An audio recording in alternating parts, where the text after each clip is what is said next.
So let's now dig a little deeper into some of those stories and mention others, what the global media is focused on today. So in the Times this morning, its front page looks at UK Prime Minister Boris Johnson, who has warned the UK's most senior judges the courts have no jurisdiction over his decision to suspend Parliament and they risk entering the political arena. The Independent reports that former Conservative Cabinet Minister Liam Fox is urging the UK to follow Donald Trump's lead and declare Iran's nuclear deal as dead. In an upcoming speech in Washington, the paper says Mr Fox will call on the UK government not to accept attempts to salvage the anti-nuclear agreement, calling them futile. Gulf News leads with Saudi Arabia, who says its oil output will be back to normal by the end of the month, with half of production lost in a recent drone attack on two key facilities already restored. Financial Times front page has been talking to Bill Gates, the billionaire Microsoft co-founder, who says climate activists are wasting their time lobbying investors to ditch fossil fuel stocks and instead should put their money and energy behind disruptive technologies that slow carbon emissions. And then back to the Times, it's got the story we're asking you about. Should we be careful whilst driving and listening to certain genre of music? According to a recent study carried out in China, motorists listening to no music at all, or just light music, whatever that is, they change lanes about 70 times an hour, while those listening to rock music, heavy rock, change lanes 140 times. Are you one of those serial lane changers? Well, I've got Cornelia Meyer with us, as you know. She's with us for all the briefing, and we'll talk about that in a moment. Do you drive, Cornelia? No. I didn't think This is my contribution to safety and to safety in the world. You're not behind the wheel. No, ever. It's better. It's better. Do you have a driving licence? Did you ever learn? I once got a driving licence when I lived in the States, and I sort of went out once, and I was like, oh no, that's not for me. OK, well, we've had lots of viewers get in touch about that, and many of you said The Bat Out of Hell is not the song to listen to whilst you are driving, changing lanes 200 times or more. But first of all, let's talk about the front page of the Times. Judges warned to stay neutral. I've been on air for 47 minutes and I've not said Brexit yet. I fear I may do now. So the UK's Supreme Court is sitting. They're going to be hearing arguments for 3 days. It began on Monday. Yes. No, it didn't. It began yesterday. Yes. Sorry, today's Wednesday. I'm getting my days mixed up. To what extent are you following this? I came home. I came back to the UK yesterday. I came in and I switched it on and I stayed glued to the television because this is high drama at the High Court. Essentially, this is about the jostling for power between the executive, the government, Parliament, and the law. And obviously, Sienna Miller has put forward this thing that the prorogation was unlawful. Because it put government, it sort of put away the power from Parliament where it ought to be, and Lord Keane of Ely, the government's QC, who is speaking for the government, said, you know, the prorogation was a matter of high policy and not law. So it is about, is the prorogation high policy, which would be within the purview of the government, or is it unlawful? What do you think will happen?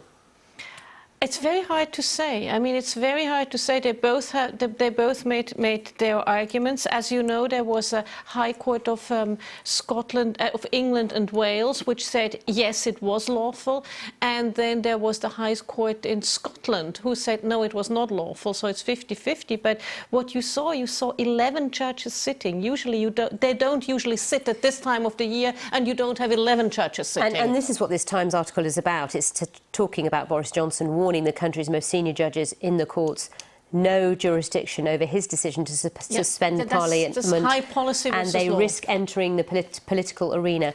They're well aware of that. I mean, and if you're well a judge, you have to be neutral. It is that balance of power. And this whole Brexit drama has brought me to the conclusion that what we really need is a written constitution and a constitutional court, just to have clarity. Because if we had a written constitution, these things would be clear. But because we have this amalgamate of a convention and laws and that works when everybody, plays by the rules. Yes, and not everybody always plays by the rules. So maybe in these times of populism, the time has come to have a written constitution. All right. Well, we shall see. We shall see how this all pans out. And the expectation is that the judges will not deliberate for long because they realise the clock is ticking. And if there is a call for politicians to come back to Parliament to discuss Brexit and the issues and what's at stake, they need to get back in there pretty quickly. Let's now move on and move to the front page of The Independent, looking at Liam Fox, who, of course, used to be the International Trade Secretary not so long ago.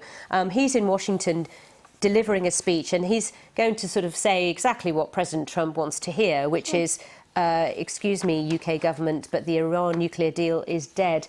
I've already mentioned you work a lot in the Middle East, and you work closely with governments in lots of different parts of the Middle East. Your thoughts? Well, I was up to now really with the Europeans, the French, the Germans, and up to now also the British, who said, OK, let's try to salvage it, because you saw what happened when Trump went out of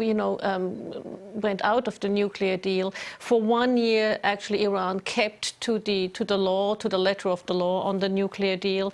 And now you see it's just getting worse. Now, and I don't know whether it is so or not, but if Iran is behind that attack on the Saudi oil facilities, then they have ratcheted it up.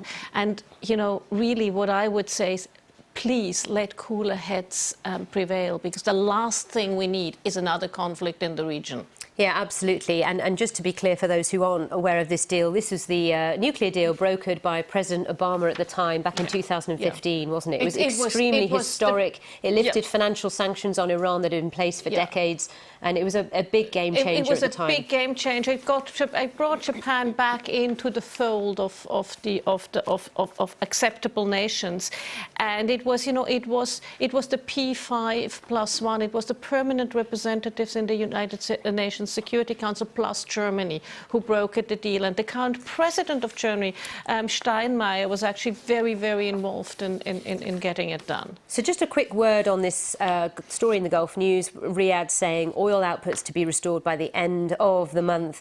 Many have been questioning, how long this will take and for how long will this outage carry on for. We've already talked about this to a degree, but very quickly, from your experience and knowing the oil industry quite well, is this quite difficult to fix quickly? Oh, this is very difficult to fix quickly. All I can say is alhamdulillah. This is very, very good news indeed, if it can be restored. Because, these processing plants, they're not like light switches. You can't, switch them on and off. It takes time.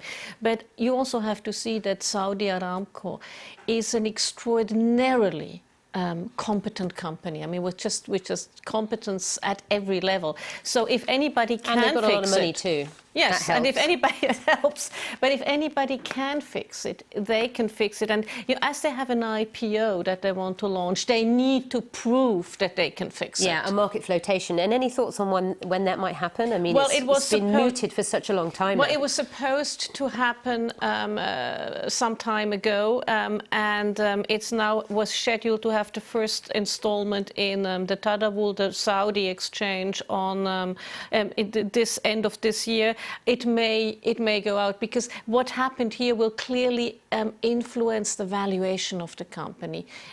Because if there's more risk, the valuation will go slightly down. Interesting story. Bill Gates speaking to the media about lots of different issues. He was talking to us at the BBC as well. But this story is focusing on his view on fossil fuel divestment. Campaigners are wasting their time, he said. He was talking specifically about the fact that it's really popular right now in financial markets, these sort of ethical, sustainable funds that you can invest in, stocks that are seen as sustainable, that kind of thing. And he's saying, actually, that's not really where we should focus our attention. He's absolutely right, because I mean, this article says it. He says it's probably taken out zero CO2. He's absolutely right, because in the meantime we need to keep the lights switched on. So we do need these companies for some time to come, and the money is better spent on disruptive technologies that help us get over, CO2 emitting industries. Just quickly, when you're in the car being driven around by someone else, what do you listen to? I'm sort of a classical music person. I knew you were going to say that, Cornelia. But I might, I think it would be great if I was driving and I was listening to Wagner's Walküre, I would probably go on and change lanes quite frequently. I think I'm with you on that one. If I was listening to that, I may swap lanes too often as well. That is today's briefing. Thanks for your company. I'll see you soon.